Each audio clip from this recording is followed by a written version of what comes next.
Okay जी, आज की जो वीडियो है उसमें हम देखेंगे कि हम विजुअल स्टूडियो को कैसे यूज़ करेंगे और उसमें कोई एक प्रोजेक्ट कैसे बनाते हैं या उसमें कोड कैसे लिखते हैं। तो इसका एक छोटा सा प्रोसीजर है, तो वो हम सारे ज़रा देखते हैं कि कैसे है। तो मैं चाहूँगा कि आप भी अपना विजुअल स्टूडियो साथ ओपन कर लें और जो जो स्टेप्स मैं कर रहा हूँ वो स्टेप्स आप भी परफॉर्म करें, ताकि साथ साथ आपका प्रैक्टिकल होता जाए, हैंड्स ऑन एक्सपीरियंस आपका होता जाए। तो सबसे पहले तो आप देखेंगे लेफ़्ट साइड पे मेन्यू है, जो टॉप लेफ़्ट साइड पे एक मेन्यू है, इसमें लिखा हुआ फाइल। तो सबसे पहले तो आप इस पर क्लिक करेंगे तो और फिर जो आपके सामने एक मेन्यू ओपन हो जाएगी। ये इस मेन्यू में बहुत सारी चीज़ें हैं जो हम टाइम टू टाइम देखते रहेंगे कि इसमें कौन सी चीज़ किस पर्पज़ के लिए यूज़ होती है। तो सबसे अभी फ़िलहाल जो हमें सबसे ज़्यादा हमारे लिए जो चीज़ ज़रूरी है और जो आइटम हम इसमें सबसे ज़्यादा यूज़ करेंगे दैट इज़ न्यू।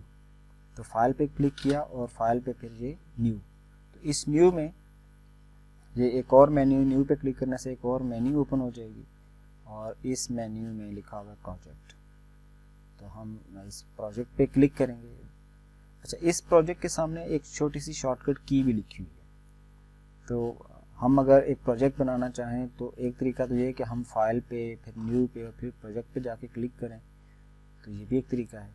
और दूसरा तरीका ये है कि हम डायरेक्ट अगर ये शॉर्टकट की प्रेस करेंगे तो वो वाली मेन्यू जो या जो वाली विंडोज जो इस प्रोजेक्ट पे क्लिक होने पे ये वाली ओपन होती है, ये डायरेक्टली आ जाएगी। तो आप इसको टेस्ट भी करें अपने पास।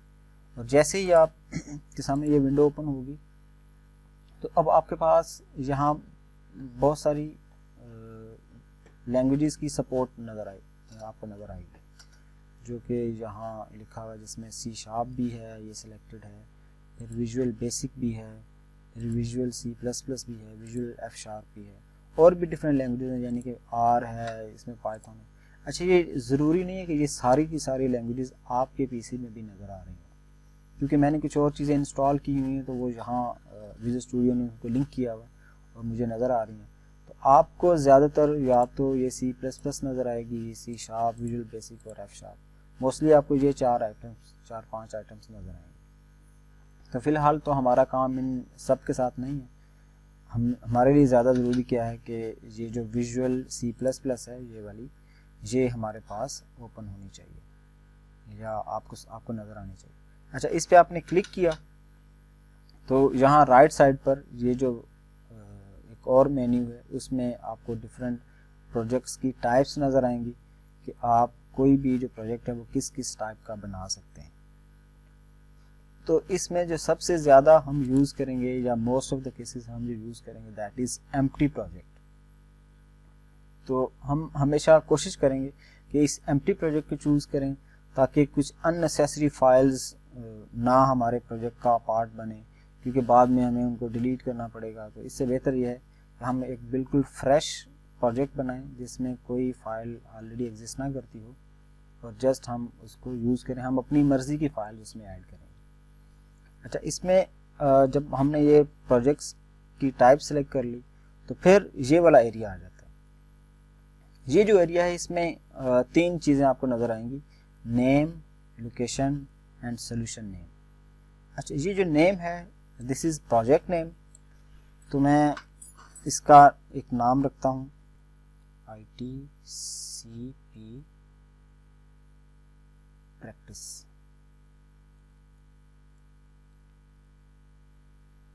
अच्छा, इसमें अब कुछ चीज़ें थोड़ी सी सही तरह वाज़ेह नज़र नहीं आ रही, तो मैं इनका यहाँ ITCP जो है इसको स्मॉल कर देता हूँ, ITCP एंड प्रैक्टिस।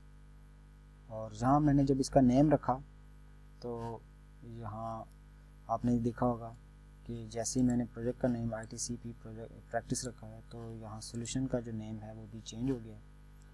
और जहाँ अब मुझे लोकेशन चूज़ करनी है तो लोकेशन में जहाँ से ब्राउज़ करता हूँ, तो ये लोकेशन किस लिए होती है, ताकि हमें पता हो ये कि हमने इस प्रोजेक्ट को प्रॉपरली कहाँ सेव करना है। तो मैंने यहाँ क्लिक किया और फिर मैंने अपना लेट्स से ये मैंने ये चूज़ किया, सॉल्व लेक्चर्स हैं, तो मैं इसको यहीं प्लेस कर देता हूँ। तो ये मैंने एक लोकेशन चूज़ की। तो जो मेरा प्रोजेक्ट क्रिएट होगा वो इस पर्टिकुलर लोकेशन में जाके क्रिएट होगा और वहीं स्टोर होगा। ये हम अपनी मर्ज़ी का या एक वेल नोन पाथ इसलिए प्रोवाइड करते हैं ताकि बाद में हमें प्रोजेक्ट को सर्च करना हमारे लिए इजी हो। अगर बाद में हफ्ते बाद, 2 हफ्ते बाद, 1 महीने बाद, 1 साल बाद हमें ज़रूरत पड़े तो हमें पता हो कि हमने अपनी सारी चीज़ें यहाँ रखी हैं, वहाँ से हम जाके ले सकते हैं। फिर हमने ओके पे क्लिक किया तो अब ये प्रोजेक्ट क्रिएट होने का प्रोसेस स्टार्ट हो गया। तो राइट साइड पर आपको सॉल्यूशन एक्सप्लोरर की एक छोटी सी विंडो नज़र आ रही है। इसमें कुछ नेसेसरी आइटम्स हमें नज़र आना स्टार्ट हो जाएंगे।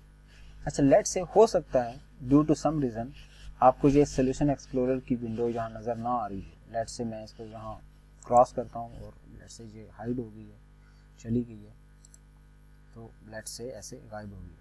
तो अब इससे घबराना नहीं कि मेरा तो कुछ हुआ ही नहीं, कोई प्रोजेक्ट ही नहीं बना, तो उसमें घबराने की ज़रूरत नहीं है। जहाँ आप लेफ़्ट साइड पर जाएंगे और इस मेन्यू में व्यू है, मेन्यू में व्यू है, इस पर क्लिक किया और इस पर सबसे पहली जो आइटम है दैट इज़ सॉल्यूशन एक्सप्लोरर। इस पर क्लिक करेंगे तो ये आपके सामने फ़ौरन से ओपन हो जाएगी। तो अब जो नाम आपने रखा था सॉल्यूशन का, ITCP प्रैक्टिस, वो लिखा हुआ है और इसके साथ इसके अंडर ये एक प्रोजेक्ट है, उसका भी सेम नाम है ITCP प्रैक्टिस। और इसके अंदर कुछ डिफरेंट फोल्डर्स हैं जो कि हमें ये जो फोल्डर्स हैं ये हिडन फोल्डर्स होते हैं, ये डायरेक्टरी में नहीं होते, ये जस्ट यहाँ नज़र आते हैं। तो ये हमारा एक छोटा सा प्रोजेक्ट रेडी हो गया। तो इस प्रोजेक्ट में अब हम डिफरेंट फाइल्स ऐड कर सकते हैं और फिर हम आगे कोड अपना कंटिन्यू कर सकते हैं। तो फॉर एग्जांपल मैं इसमें अपनी एक फ़ाइल ऐड करता हूँ और फाइल ऐड करने के लिए मैं क्या करता हूँ, मैं सोर्स फाइल, ये जो सोर्स फाइल इसके ऊपर राइट क्लिक किया और ऐड न्यू आइटम, ऐड की जो मेन्यू, इस पर क्लिक किया और यहाँ न्यू आइटम। अब अगर आप गौर करें तो यहाँ न्यू आइटम के सामने एक और शॉर्टकट की लिखी है। तो आप यही काम जो मैं अभी क्लिक्स के साथ कर रहा हूँ आप ये शॉर्टकट की के साथ भी कर सकते हैं। तो मैंने क्या किया, मैं रिपीट कर देता हूँ, सोर्स फाइल पे क्लिक किया, ऐड और न्यू आइटम। इस पर जैसे ही मैंने क्लिक किया एक छोटी सी विंडो ओपन होगी और यहाँ 3 आइटम्स आ जाएंगे मेरे पास। उनमें से फ़िलहाल हमारे काम की जो है वो एक C++ फाइल है और एक हेडर फाइल भी होती है। बाद में हम अपनी हेडर फाइल बनाना भी सीखेंगे, लेकिन फ़िलहाल हमें इसकी ज़रूरत नहीं है। तो हम फ़िलहाल इस C++ फाइल को चूज़ करेंगे और जहाँ एक नीचे एक नाम आ रहा है source.cpp, तो हम यही डिफ़ॉल्ट जो नेम है हम इसी को यूज़ करते हैं और हम ऐड कर देते हैं।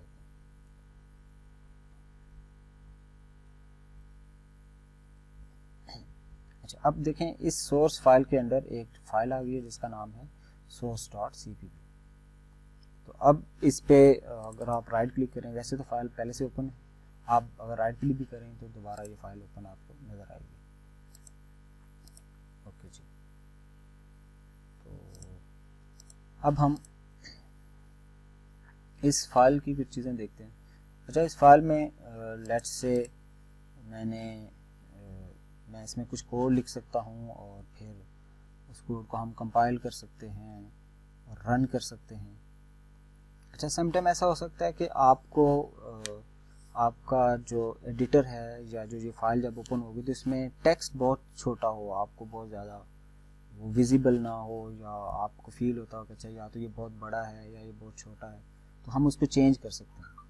जहाँ नीचे लेफ़्ट साइड पे कॉर्नर पे जहाँ मेरे केस में ये 150% लिखा हुआ है, तो इसका मतलब है कि ये 150% जूम हुआ हुआ है।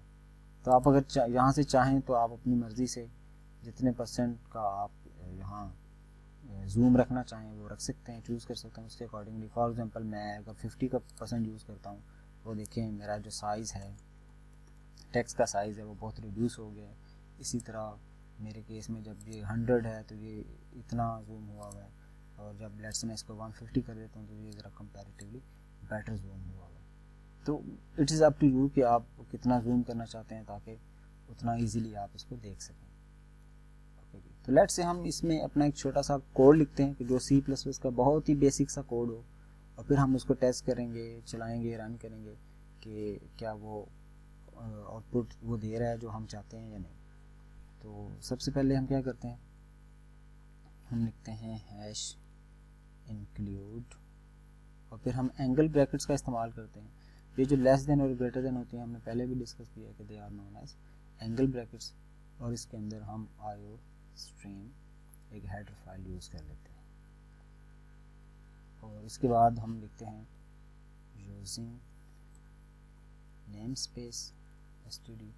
हम ये पहले भी डिस्कस कर चुके हैं कि ये नेम स्पेस क्या होती है, बेसिक से हमने आइडिया डिस्कस किया हुआ। ये स्टैंडर्ड नेम स्पेस ये क्या है, ये हमने डिस्कस किया हुआ। तो उसके बाद हमारा जो मोस्ट इम्पॉर्टेंट चीज़ आती है that is a main function, और ये भी हमने डिस्कस किया था कि this is the most important function of C++, क्योंकि हमारे प्रोग्राम की जो एग्जीक्यूशन है वो यहाँ से स्टार्ट होती है। अच्छा, इससे पहले हमने लेक्चर के अंदर देखा था कि कहीं ये डबल स्लैश, ये जो डबल स्लैश है ये लगी हुई थी। तो ये डबल स्लैश का मीनिंग क्या होता है, ये असल में कमेंट्स होते हैं। तो मैं इस ब्रैकेट के, ये जो ब्रैकेट लगी हुई है, ये जो मेन फंक्शन का एक ब्लॉक है, ब्लॉक को डिफाइन कर रही है कि भाई मेन फंक्शन जो है वो यहाँ से लेकर यहाँ तक एग्जिस्ट कर रहा है, इस एरिया में एग्जिस्ट कर रहा है।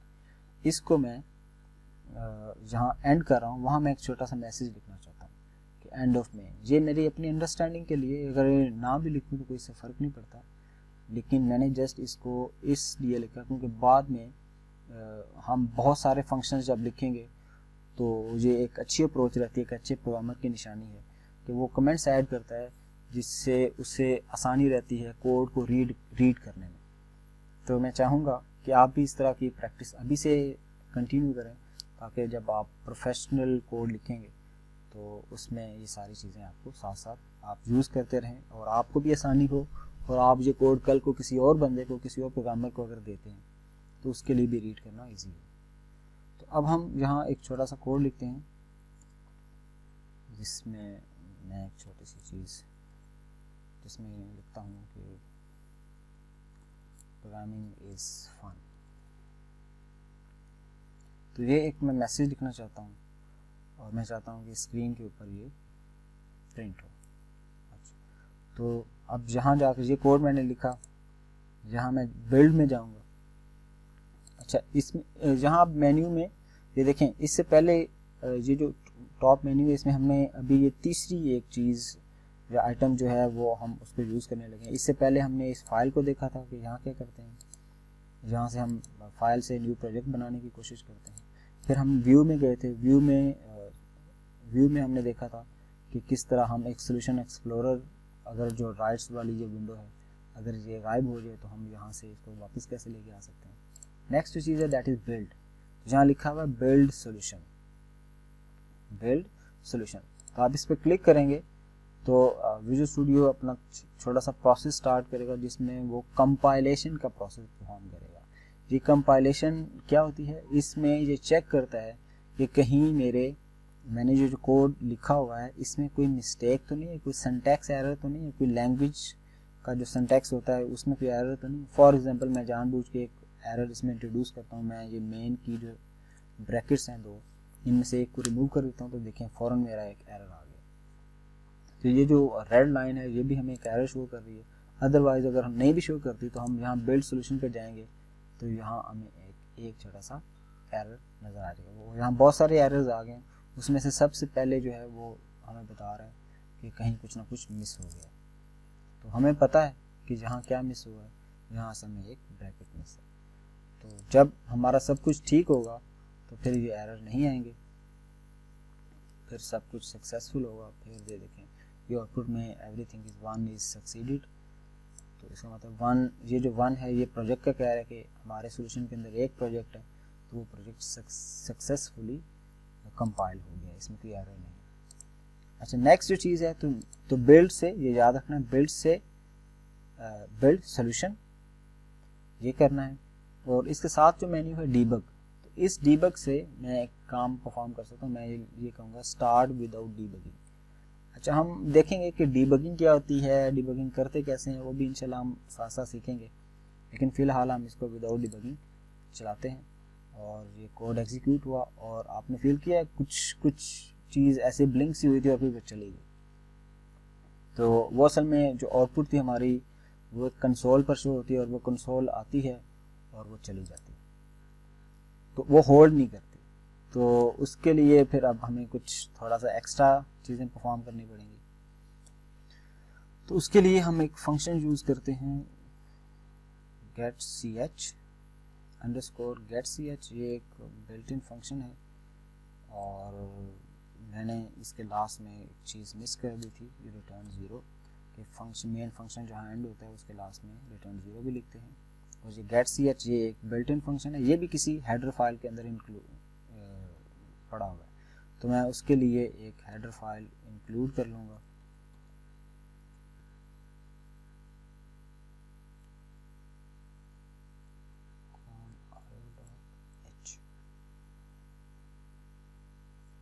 खत्म हो गया। तो अब मैंने इसको दोबारा कहा कि बिल्ड करो, तो देयर इज नो एरर, ये कह रहा है कि सक्सेसफुली ये कंपाइल हो गया। और तो अब हमने इसको चला दिया, तो ये अब ये देखें ये आउटपुट भी आ गई। ये जो ब्लैक स्क्रीन से हमें नज़र आ रही है, this black screen is known as console. तो इसमें ये लेफ़्ट साइड पर हमें वो जो टेक्स्ट हमने लिखा था वो नज़र आ रहा है, और ये होल्ड भी कर रहा है। और जैसे ही मैं कोई एंटर की प्रेस करूँगा तो ये फ़ौरन से चला भी जाएगा। तो इस तरह ये हमारा एक छोटा सा कोड कंपाइल हो गया। तो इस छोटे से लेक्चर में हमने क्या किया, हमने एक प्रोजेक्ट बनाना सीखा कि विजुअल स्टूडियो में प्रोजेक्ट कैसे बनाते हैं, फिर उसमें एक C++ की फ़ाइल कैसे ऐड करते हैं, और फिर उसमें नन्ना सा कोड हमने लिखा था, और फिर उस कोड को हमने कंपाइल किया और फिर हमने उसको एग्जीक्यूट किया।